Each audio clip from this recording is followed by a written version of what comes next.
all this new technology will help us find areas where we may have issues like vehicles running red lights, pedestrians not obeying the don't walk indications, where we may have near misses with peds. And now we can find engineering solutions to help make them safer. We can't fix everything, but we can do our best. Changes are happening to the traffic lights you drive through every day. And on today's episode of the DOT POD, we're talking about traffic technology that's being implemented right now to make our signals smarter and ready to talk to the vehicles of the future. The New York State Department of Transportation presents the DOT POD. And welcome into the DOT POD. I'm Josh Heller. And I'm Anya Cardos. And we are delighted to have you joining us. We sound a bit different today because we're on the road again. This time we're enjoying a day at the Great New York State Fair in Syracuse. This episode will be released after the fair wraps up, but we wanted to come here because this is the perfect backdrop to talk about all things DOT related. DOT is going through a big transition right now with our traffic signals statewide, and here to talk about this transition is Ryan Meagher with DOT's Office of Traffic Safety and Mobility. Welcome, Ryan. Thanks, Ryan. Hello. So let's kick things off the way we like to do by getting to know you a little bit better. So I guess, tell us a little bit about yourself, your background, and your role in DOT now and how you got there. So I graduated from University of Buffalo in 2004.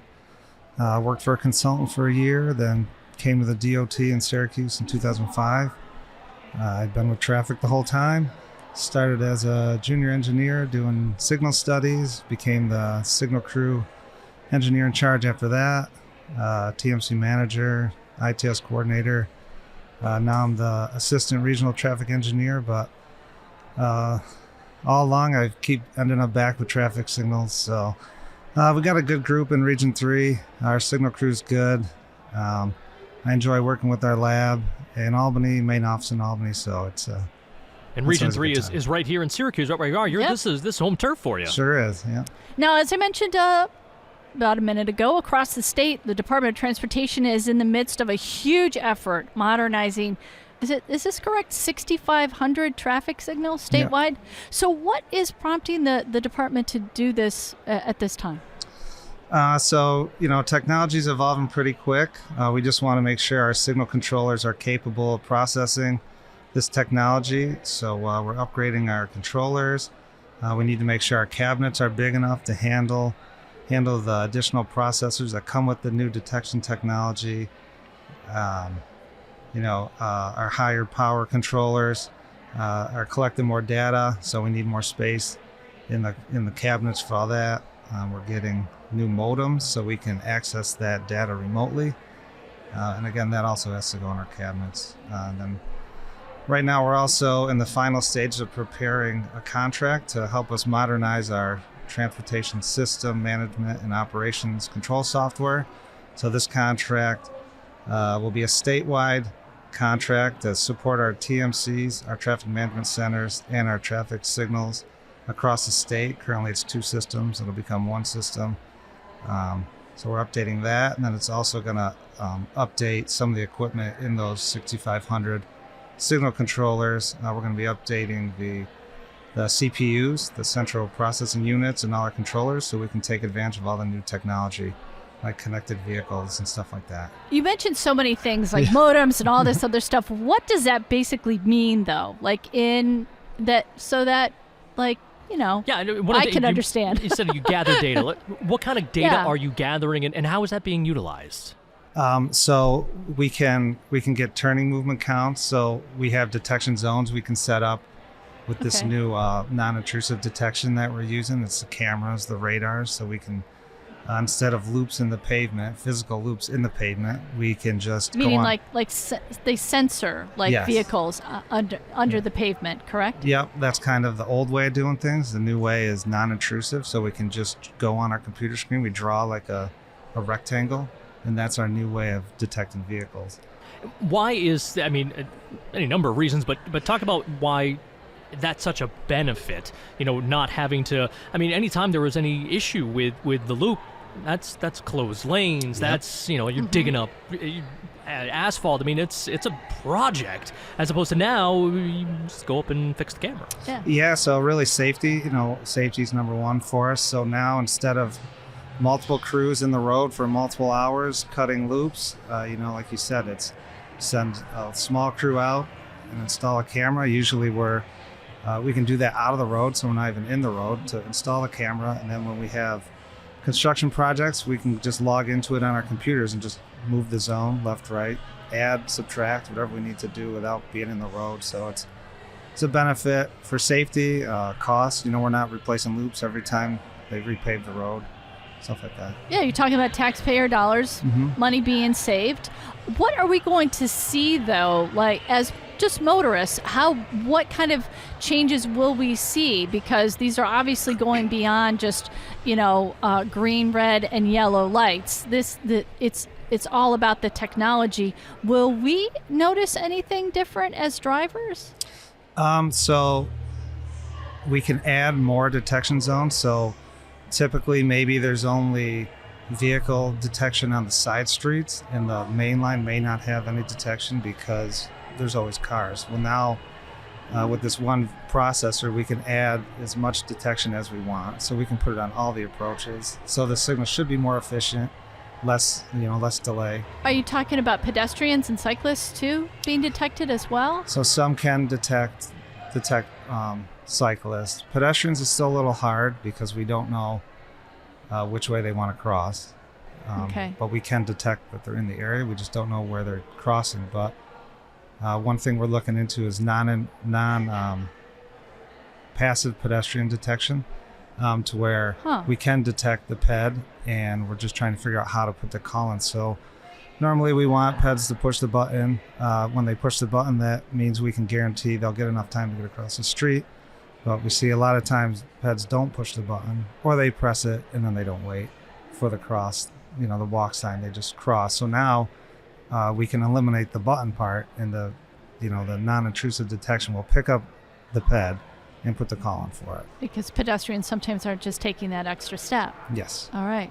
Now, for those of us who don't know much about this technology, tell us a little bit about, and kind of share how they enhance safety and can eventually be used to talk, quote unquote, but, talk to connected or even autonomous vehicles. Oh, it's like V2X? Absolutely, yeah. So that is where the cars talk to the cars. So vehicle to everything. Yeah, and then now our signals can talk to those cars, pretty much. And just chatting, just saying, hey, I'm a signal, hey, how like, you hey, doing? I'm a car. Yeah, so the thought is we can share, how much green time is left, or when the signal will turn red. So maybe a car would know, hey, I better start slowing down because the signal's about to change. Or maybe we can tell them there's a pedestrian in the crosswalk, slow down, or something like that. Or the walk sign is on, so there could be peds in the area. So it would signal our vehicle to maybe tap on the brake, or to flash like that brake light, that signal in vehicle, that kind of stuff. Mm-hmm. Oh, that's wonderful. I'm curious, how far off is this stuff? I know the vehicle manufacturers are working on it. We're trying to set up our controllers so we're ready when they're ready, but not sure. So one of the things that we kind of talk about when we talk about the future, the scary future, is AI. And obviously that has a huge part in this, in being able to process that kind of information. And I remember, I'm trying to remember who we were talking to. I think it was Rob. That Rob Limoges, that you were talking about, the signals talking to each other, being like, okay, there's a kind of a big backup here, let's slow it down over there, being able to kind of communicate with each other so that things can go as smooth as possible. Is that something that is currently being done, that is looking to be done? Yeah, so we have something fairly similar called adaptive signal control. It's where we do have signals along a corridor that can share the volume of how many cars are coming. So adaptive signals, the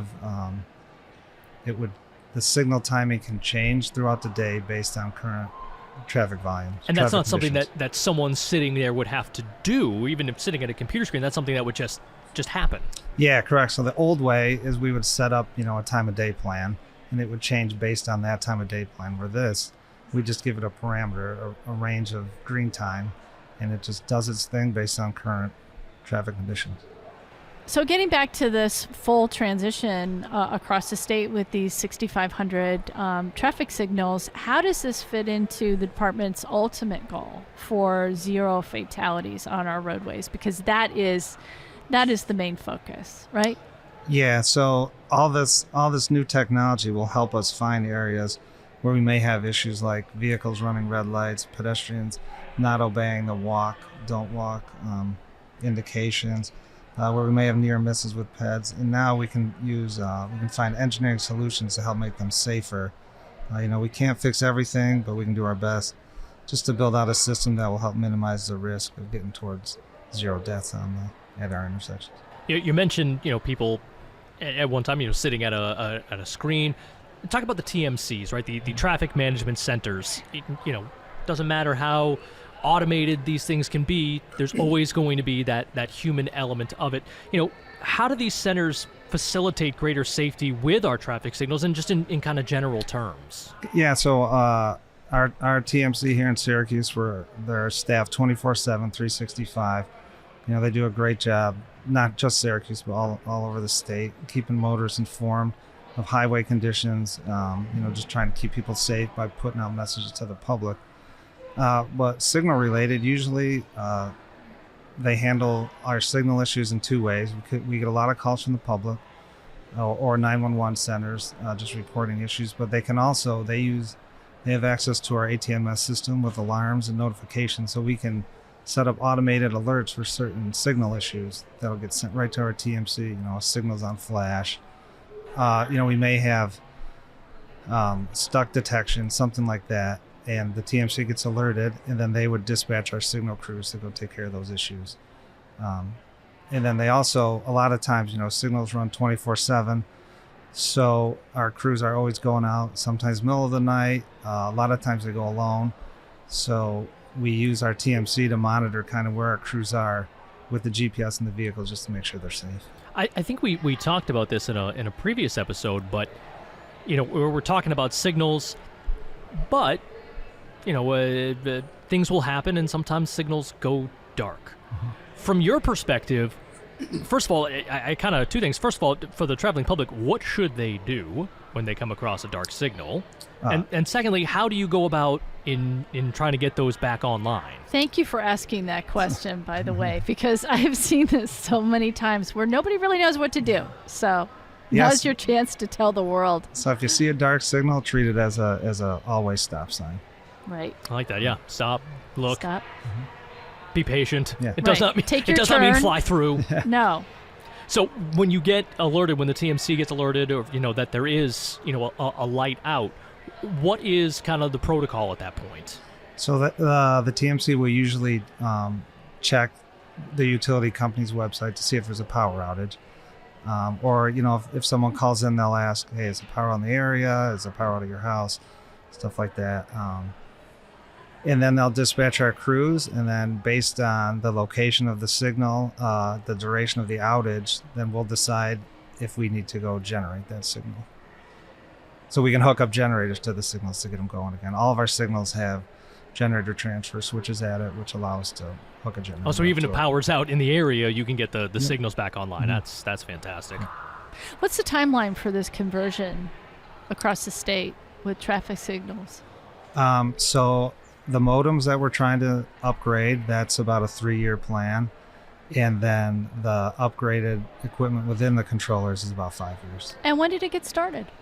The modems is ongoing right now. The controllers will start when we get our new contract, which will hopefully be early part of 2026. Okay, so 3 years, meaning 3 years from the end of No, I'd say 3 years from now, the modem should be done. All right, so fall 2025, that's when we're we've talking? all started. Most of the regions have started already. So, when we're adding all this technology in it, and I mention this because I just recently saw on our website that there was a lot of intensive training for traffic signal workers because it's no longer like, all right, go and flip a couple switches. These are, I mean, you open up one of those cabinets, it is a supercomputer in there, essentially. I mean, it looks that way at least. So, I mean, these people are now needing to be trained a lot more. Talk about the training that has to, the continual training that has to happen to make sure that, our workers are prepared for what's happening now and what's going to happen in the future. Yeah, so all of our technicians, they go to flagging school to learn how to flag. They all go to a very in-depth electrical safety training school, so they know how to work in the cabinet around live electricity. And then we just started like a signal technician school. That's probably what you saw in the intro doc. Yeah. So this was the first year we did that. That was a multi-day class. And then there's constant on-the-job training. And then we bring in a lot of vendors for unique software we may have to teach us all that stuff. And if I'm not mistaken, just from reading the article, I mean, some of the stuff that's being taught in those courses, we're talking, I think I read that Ohm's law, and we're talking high level stuff. Yeah. With all the work that we do across the state, we are always coordinating with people, whether it's other departments or communities. What kind of coordination and collaboration does it take to switch out all of these signals statewide? That's got to be like, how do you start those conversations? How does that work? So when we go to upgrade the controllers, there's really little communication with the public because all we're doing is changing parts within the cabinet. So it's just parts to parts. Yeah, basically. so there's really no change in the operation of the intersection that the public would notice. But if we were installing like a brand new signal where there was no signal before, then that's when we would reach out to the community, usually a press release to say, the new signal's coming. But before that, we'll get phone calls as the poles are going up and they see the crews out there. So everybody working. Notices and they start asking questions. Yeah. And that's really when public engagement comes in and making sure that people know, what's going on. So you said press releases and are you in contact too with like the municipalities as well? Like, yeah, usually, yep, they're aware that the signal's coming. So there's usually a signal case behind it, so they'll know the outcome that is coming, and then it goes into construction. We're usually in contact with them the whole time, and then once we get close, we'll put up message boards so the public knows that the signal's about to be turned on, so they're aware. And then we leave those up usually for a week or so after, just so everyone's used to the new signal. Let's talk about the future. What's going to happen? No, let's talk about. Let's take a peek into the future. How do you see, overall traffic management kind of changing over the next 10, 20 years? I mean, we've seen how technology is just exponentially, changing and improving. What do you see in the next, 10 to 20 years as far as, advances that we might see on our streets? Yeah, so I think we've kind of already started to see there's less equipment in the ground, less pull boxes, conduits, wires, loops, stuff like that. Everything is kind of overhead now, out of the road, more smart technology based cameras, radars, video analytics, some things that can do one item that can do multiple things. I think as our signals become smarter, there's going to be a greater demand to share information that we get, the turning movement counts, the ped counts we can pull out of there. We'll have to start sharing when will the light turn red, when will the light turn green, is there a ped in the crosswalk, is there a school zone coming up, stuff like that.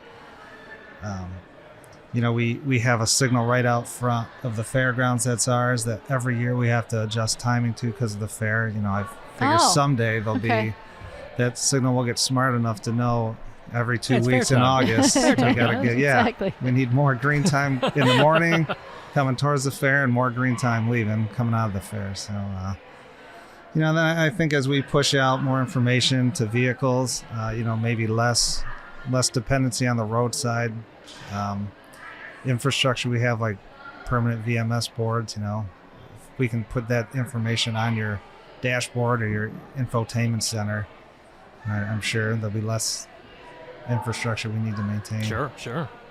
And also probably more up to date, more I mean, you can only have so many VMS Right. signs out there, so Yeah. it can be instant, and Mhm. yeah, that's and all in the effort of safety Yeah. for the traveling public, all in the Mhm. effort of hey, be aware, this is what's happening and why, and Yeah. the more awareness you have, hopefully the safer you are out there. Right. So when we have time, we like to ask our guests 2 questions. You ready? Yeah. First one, what's your favorite road trip? State road trip, DOT road Oh. trip, and what are you listening to when you're out there? So I know Kent would love it if I said my favorite road trip's a day to the Signal Lab. But I have to say, probably probably every year we take family vacations, and it's always fun to get away. Packing the car is always a challenge, getting it all in, and it never fits on the way home somehow. But Oh yeah, you're talking to 2 parents here. Yep, I understand.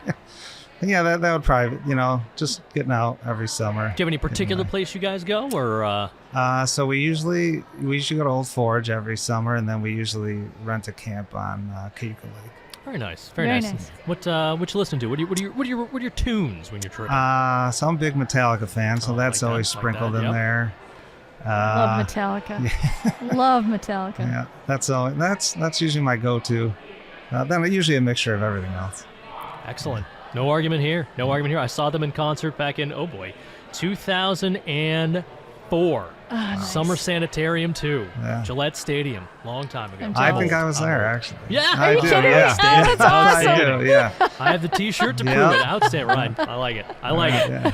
Well, hey, Ryan. Again, thanks for taking some time and chatting with us. This is super interesting, and we look forward to seeing the changes as they're happening now, and the changes that are going to continue to happen in the future that are going to make things easier and safer, ultimately, because that is the goal. Yep. Well, that'll just about do it for us here from the DOT-POD. Thanks to our guest, Ryan Meagher. Another successful episode on here at the great, not the good, but the great The New York great State New Fair. York State Fair.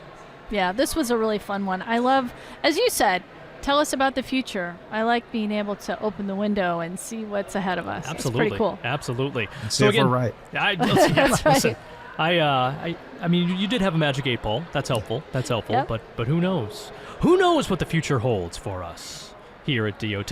But thanks again to everyone for listening in, wherever and however you may be doing so. You want to reach on out, podcast at dot.ny.gov is the best way to do it. It's podcast at dot.ny.gov. So she's Anya, I'm Josh. We're right here until next time, the DOT-POD.